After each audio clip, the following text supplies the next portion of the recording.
Ho ho ho ho, ladies, gentlemen, gamers, and fellow League of Legends lovers. We are here once again at the ripe time of 2 a.m. to react to League's newest champion, Aurora. So I probably am a little late to this because when did this come out? This came out yesterday. Well, technically it's 2 a.m., so it's 2 hours into the new day. But yeah, no, they revealed Aurora's kit, which is pretty cool. They also revealed her full look, and I'm assuming we're also going to see her in game because we're going to see her kit. And I'm pretty excited. So for those of you who don't know, Aurora is the newest top laner mage. Now, that's what she's advertised as. What she actually is, we'll see, because, League has a history of champions being intended as one thing, and then the players taking them and putting them somewhere else. Case in point, Oriana as being a support and then being a mid laner, because that's where the players pushed her. And I'm trying to think what other cases there were. I mean, Tom Kench basically was a top laner turned into a support that was pushed. And then Riot kind of does it themselves now too. They want people to go into the jungle and in other lanes. I mean, there was some ADCs that always went bot, Graves for one, Corki for another, even though they're trying to push Corki back down there. Graves, Corki, Quinn, they were all bot laners. Now they go somewhere else usually. And then Garen, Darius, even Zed sometimes is pushed sometimes into the jungle. So we got to see if she'll stick top. But we're here today to look at her kit, look at her looks, obviously, and discuss a little bit about her. Sadly, we won't have any numbers because number one, Surrender at 20 is dead. Rest in peace, I'll always say it.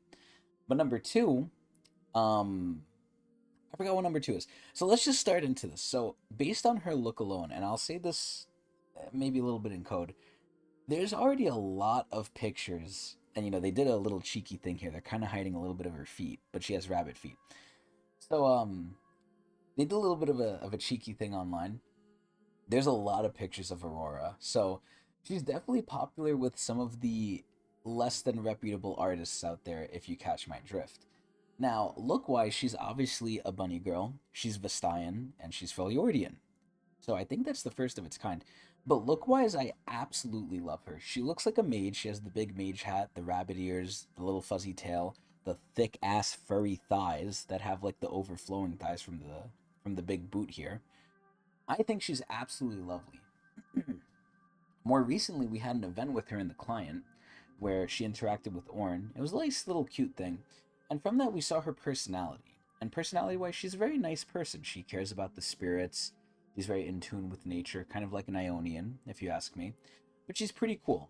Now, what's happening here, I'm almost reminded of Nagake Boros here, where it kind of looks like she's kind of touching a tentacle, even though it's not Nagake Boros.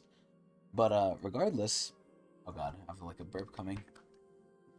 Squeeze me. It's not Nagake Boros, but she definitely has to do with spirits. Now they've teased a little bit of clips here and there, and obviously she's going to be involved in the new event that's coming out with Anima Squad, so that's going to be really fun. The new PvE game mode as well might have something to do with her, but we'll see. But look wise, she's really cool. Personality wise, I really like her, and I think Riot has recently revealed that she is actually autistic. So, we have a whole roster of champions, both gay, lesbian, straight, God knows what else, and now we have autism added to the little list. So that's pretty cool in terms of I forgot the name.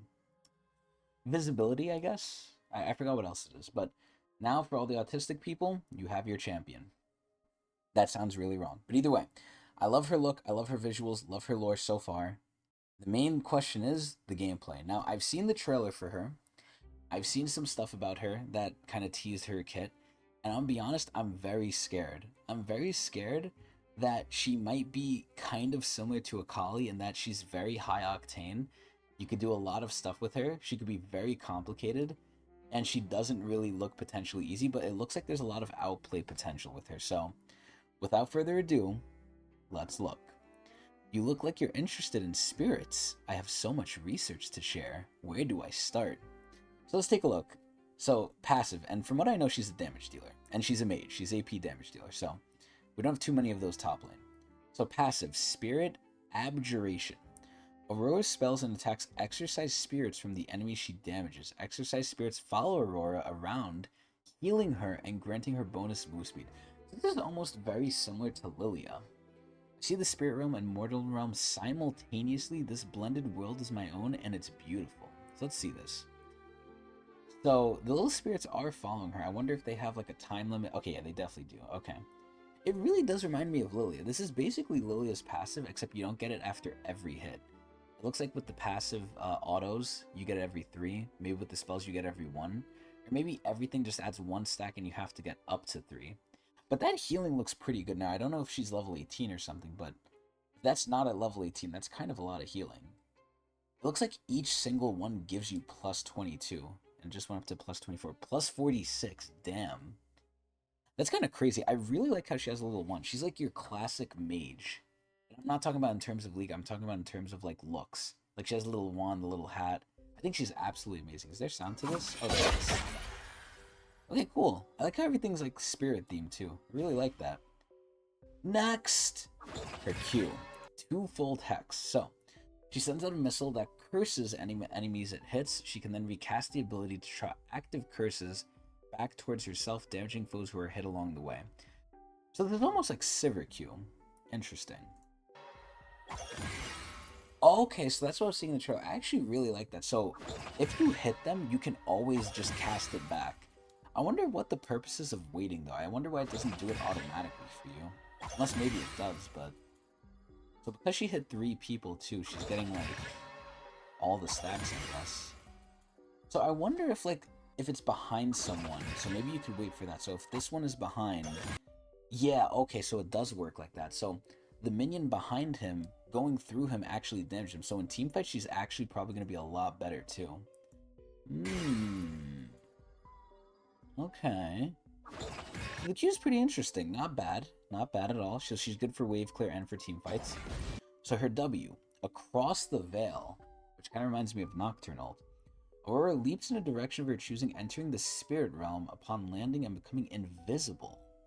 So I wonder if this is like Twitch invisibility where it's revealed. Or I think that's called camouflage, actually. I'm not too sure, but if this is like hardcore invisibility where you need a pink or else you can't see her, that's kind of crazy. But let's see. Yeah, so pretty simple. You just go invis. Wow. It seems like it's for a decent amount of time, too. Huh. It doesn't seem like it has any other passive, at least from what we see here. Which is kind of crazy. Wow. Next! Her E. The Weirding. That's interesting. Aurora unlocks a window to the spirit realm, sending out a blast of spirit magic that damages and slows enemies before Aurora hops back to safety. So this could also be her disengage. So her W makes her decently safe, her E makes her safe as well. Wow. Interesting. How fast does that come out? So it has a little bit of a wind up, but it slows too. Damages and it slows. So this is interesting. Does the Q slow as well? It doesn't look like it slows, but I'm not sure. It doesn't look like it though. This is interesting though. So your main bread and butter is your Q and your E, obviously. So you can use your W to engage on them, hopefully, but who knows. Across the Veil, the Weirding. What the fuck? Then her ult. Okay, so let's see this bullshit. Aurora leaps in a direction of her choosing, releasing a shockwave that damages and slows enemies. Afterwards, she creates an area that traps enemies within. So it's AoE Camille ult, and it allows Aurora to teleport from one side to the other. So aside from her ult damaging, yeah, they can't get out. That's crazy. Wow. So she's like hyper mobile. Wow. Well, not hyper mobile, but really annoying. Hilarious how they can't get out. It doesn't last for long though, like maybe 3-4 seconds max. How long is that? 1, 2... Yeah, like around 3-ish seconds. Wow. So aside from the initial damage, I imagine this doesn't do too much because it's really easy to hit. Like, that is big, and it also traps them, so...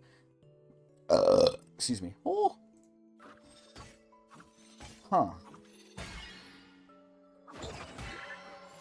Interesting. So I wonder if this... I don't think this does any damage itself, but I'm not sure, because we don't have numbers, but... Most of her kit has to be really front-loaded in the Q and the E. So she's almost like a poke mage, kind of. She kind of seems like a poke mage. This is pretty interesting, though. Huh. Yeah, she seems super fucking annoying. Oh my god. If you have reaction time, though, you can dodge a lot of shit with that. I don't know if it's limited to 2 teleports per ult, or if it just is, like, how much ever time you can, like, stay in it. But, this is interesting. Her kit's a lot more simple than I thought, I'm gonna be honest. Not bad. Not bad at all. Huh. So basically that's Aurora. I'm gonna be honest, the main reason I was very excited for Hui, and then it fell flat because his kit isn't too complicated, but it doesn't feel like it has that oomph, because he has 9 fucking abilities. So in a way he's complicated, not in terms of learning him, but in terms of actually using him. Aurora doesn't seem that way. I really hope she's, like, good. I really hope her numbers are strong, because kit-wise, it feels like, aside from the Q, unless they're on top of you with the E, or unless you go on top of them, these somewhat of an escape as well. Her main damage is really just her Q, and I guess her autos, kind of. So she's kind of meant to be somewhat of a skirmisher, because if she fights you, she heals from it as well, if she fights you enough. I really like that the Q marks you, so ideally all you want to do is you want to auto them, Q, and then proc the Q again, or at least get them in the wave too. Her Q seems really, I don't want to say oppressive, but like the best part of her kit. And the ult obviously is really good for teamfights. So she seems like a decent laner, pretty good team fighter. Obviously we have to get numbers, we have to get more information, but so far, I think we're going to like her. You know, I think I'm going to like her kit. I'm very excited for Aurora, and I'm very excited for the new event. But I think she's hot as fuck. Her gameplay hasn't dissuaded me yet. I really like her look, and everything else seems nice. So anyway, Aurora's looking a-okay by me. Either way, I hope everyone enjoyed, and I hope you guys watch me at Twitch TV/Tecnics channel, where I stream occasionally. Hope everyone enjoyed. Eee!